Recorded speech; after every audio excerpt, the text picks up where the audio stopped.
যশোরে ঈদ পরবর্তী কোরবানির পশুর চামড়া সংগ্রহ ও প্রক্রিয়াজাতকরণ চলছে। শিল্প শহর নোয়াপাড়ার ট্যানারি এসএফ ইন্ডাস্ট্রি থেকে যুক্ত হচ্ছেন প্রতিনিধি নজরুল ইসলাম মল্লিক।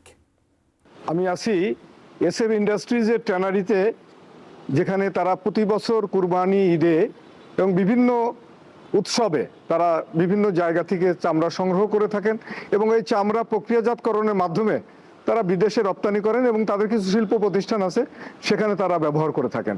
যে গত বছরের তুলনায় এবার কুরবানির সংখ্যা অনেক কম, চামড়া সংগ্রহের সংখ্যাও অনেকটা কম।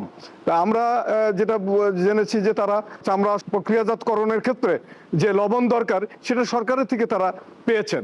যে এখানে চামড়াকে তিনটা ভাগে ভাগ করা হয়, এ গ্রেড, বি গ্রেড এবং সি গ্রেড, এবং দামও কিন্তু সেইভাবে নির্ধারণ করা হয়। প্রক্রিয়াজাতের মাধ্যমে এই চামড়াগুলো দিয়ে বিদেশে রপ্তানি করেন, সেটা আমরা জানতে চাই। এবং তারা নির্ধারিত মূল্যে, সরকার যে নির্ধারিত মূল্য সেটা তারা আসলে পরিশোধ করেন কিনা, এবং এবছর তাদের কত টার্গেট ছিল সেটা আমরা তার কাছ থেকে একটু জানতে চাই। আমরা ঈদের দিনের থেকেই চামড়া সংগ্রহ করি। আমাদের এখানে যারা স্থানীয় মাদ্রাসা আছে তাদের যে চামড়াগুলো আমরা এখান থেকে সংগ্রহ করে থাকি। এছাড়া আমাদের বাংলাদেশের বিভিন্ন জেলাভিত্তিক প্রতিনিধি আছে, তারা চামড়া সংগ্রহ করে রাখছে আমাদের জন্য। আমরা যেগুলো অচিরেই কালেকশন করব এবং আমরা এখানে প্রক্রিয়াজাত করব এবং বিদেশে রপ্তানি করার ক্ষেত্রে আমরা এগিয়ে যাব। তো এই ছিল আমার কাছে চামড়া নিয়ে যশোর থেকে সর্বশেষ।